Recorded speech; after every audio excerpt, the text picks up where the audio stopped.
ওদি শুনেছি মেয়েদের বুদ্ধি নাকি হাঁটুতে থাকে, এটা কি সত্যি? জানি না তো, কেন? তাহলে তোমাকে আজকে একটা প্রশ্ন করছি, যদি তুমি উত্তর দিতে পারো সঠিক উত্তর, তাহলে ভাববো তোমার বুদ্ধি হাঁটুতে থাকে না আর কোনো মেয়েদের বুদ্ধি হাঁটুতে থাকে না। আর যদি না পারো, আমি পারবো, আমার বুদ্ধি হাঁটুতে না, আমার বুদ্ধি মাথায়। তাহলে চলো বলছি। হ্যাঁ, একটা রুমে 4 জন ব্যক্তি আছে। প্রথম জন হচ্ছে রান্না করছে, দ্বিতীয় জন দাবা খেলছে, তৃতীয় জন টিভি দেখছে, তাহলে চতুর্থ জন কি করছে? তাড়াতাড়ি তাড়াতাড়ি, অত টাইম দেওয়া যাবে না। আবার বলবো প্রশ্ন।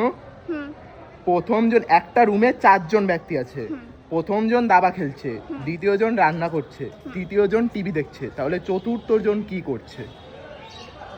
4 জন পায়খানায় গেছে।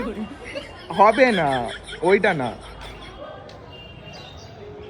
আরে পারবো পারবো কিন্তু বলবো না আমি। আমি পারবো কিন্তু বলবো না। গাইস বুঝে গেছি, তার মানে এটা একটু বেশি কঠিন হয়ে গেছে।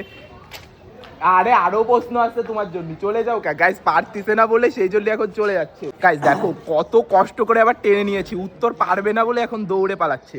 এটা একটু বেশি কঠিন হয়ে গেছে, বুঝতে পারতেছি। দাবা কি কেউ একা খেলে? এইটুক মাথায় বুদ্ধি নেই তোমার। আমার বাবা দাবা একা খেলে।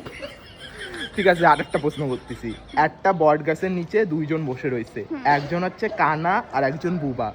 আর হচ্ছে গাছের থেকে একটা আপেল পড়িছে, আপেলটা কিটা আগে নেবে? কানা না বুবা, কিটা আগে আপেল নেবে? বাবা বাবা বাবা। কিভাবে? কানা তো চোখে দেখে না।